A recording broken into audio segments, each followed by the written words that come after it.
Itemi-inĩ rĩa gũkinyaniria kĩoneki gĩa thirikari gĩa gũtigĩrĩra Akenya nĩ megwatĩra nyũmba cia raithi, thirikari ĩrĩ mĩhang'o-inĩ ya kwambĩrĩria mwako mwena wa Pumwani, gĩcigo-inĩ gĩa Starehe, kaunti-inĩ ya Nairobi.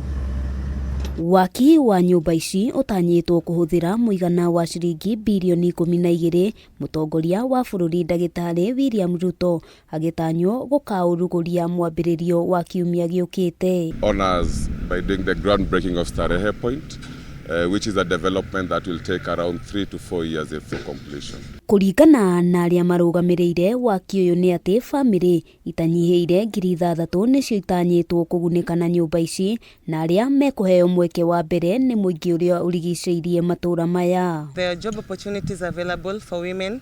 We have carpentry, we have painting, and also we have tiling. So the job opportunities will appear on site. Thukuru, nyũmba cia ihoero hamwe na kĩwanja gĩa gũthakĩrwo nĩ ciana nĩ imwe cia maũndũ marĩa megũkuruhanio waki-inĩ ũyũ, aikari mwena ũyũ makĩũrio kũhĩmbĩria mũbango ũyũ. In terms of sustainability, Starehe point will employ directly and indirectly around 10,000 people. We'll be working with different groups here. We'll work with Ngokamka, the Jua Kali Association.